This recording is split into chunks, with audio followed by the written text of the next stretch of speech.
A blessed day, everyone. My name is Brother Kix, and welcome to this week's episode of HUGOT LINES Season 2. Thank you so much for tuning in today and for always making us part of your Thursday morning. Today, we have another very relevant and relatable topic that all of us should hear. Especially because I am pretty sure lahat tayo ay guilty at na-experience na itong pag-uusapan natin today. For this week's episode, we will talk about the difficulty of realizing that we are wrong. So for our hugot line today, let us ask, bakit ba hindi natin nakikita na tayo ay mali? Bakit ba hindi natin nakikita na tayo ay mali? Well, as we all know, nobody is perfect.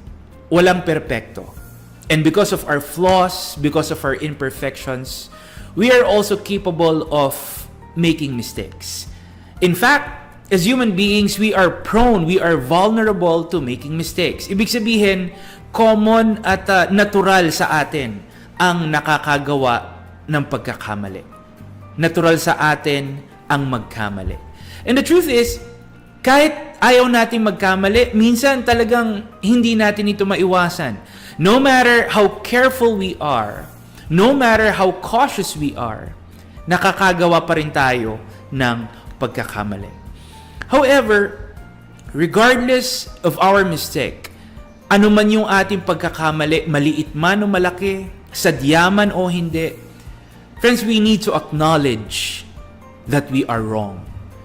Ibig sabihin, we cannot and we should not ignore and disregard the fact that we made the mistake.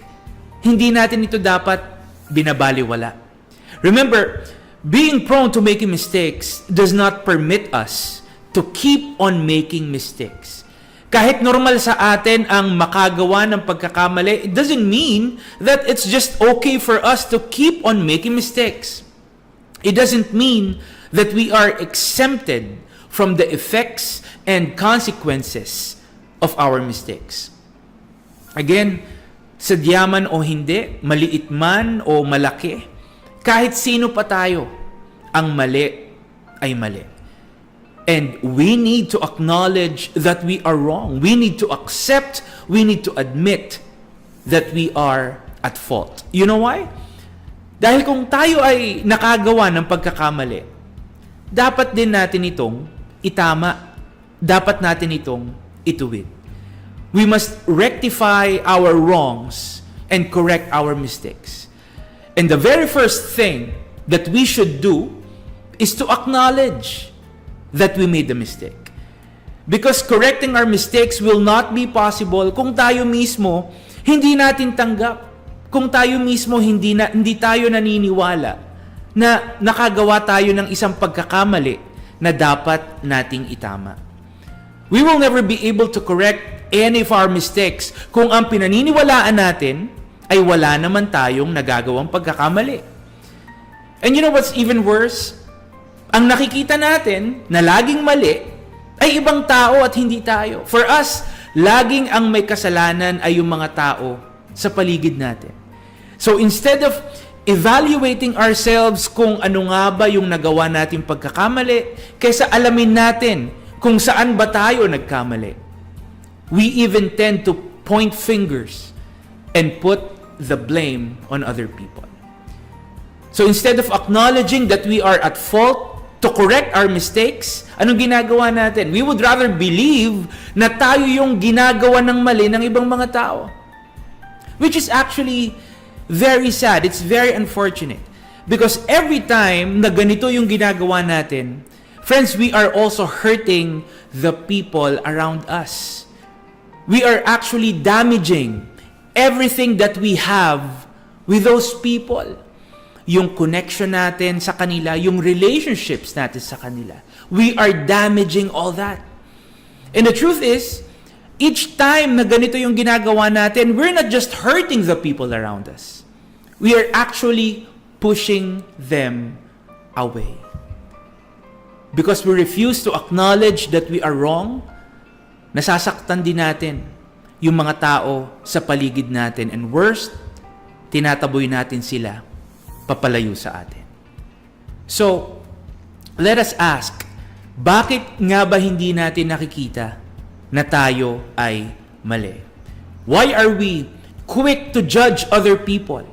Bakit ang bilis nating makita yung pagkakamali at kakulangan ng iba, and yet, yung pagkakamali at mga kakulangan natin, hindi natin nakikita? Well, if we will look it up, these are indications and attributes of a self-centered and self-righteous person. So pag tayo ay self-centered, pag tayo ay self-righteous, hindi natin nakikita yung mga pagkakamali at mga kakulangan natin dahil naniniwala tayo na hindi tayo nagkakamali. We choose to believe that we don't make mistakes. In fact, a self-centered and self-righteous person has the need to always be right. So ang gusto natin, palagi tayong tama. Kahit tayo mismo, alam natin na nagkamali tayo. Even if it means hurting and pushing people away, we will not admit, we will not acknowledge that we are wrong. Because we want people to see that we are always right. The truth is, this is our coping mechanism every time nagkakamali tayo. Or ito yung tinatawag nating superiority complex. We want to make ourselves look bigger. We want to make ourselves look better and smarter than everybody else. Dahil sa image natin, dahil sa ego natin, and most of all, dahil sa pride natin. And you know what? Because of self-righteousness and superiority complex, because of pride and ego, chances are, hindi rin tayo marunong humingi ng tawad. Hindi rin tayo marunong mag-sorry.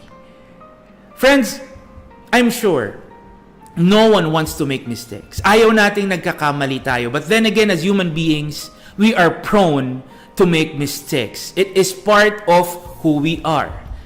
However, always keep in mind, anumang pagkakamali ang magawa natin, we are accountable for it.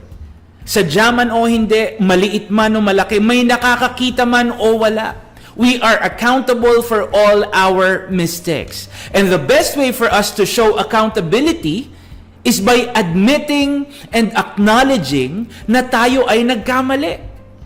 Remember, admitting your mistake will not cost you anything. Acknowledging that you are wrong will not make you less of a person. So our question now is, how do we get rid of pride and self-righteousness? Paano ba natin makikita at matatanggap na tayo ay mali? Let me share with you Ephesians 4 verse 2. It says, always be humble and gentle. Be patient and accept each other with love. Always be humble. Hallelujah.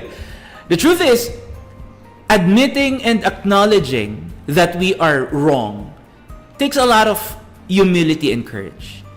It may not be easy, it may not be comfortable to do, pero lagi nating iisipin na ito pa rin ang tama at mabuting gawin.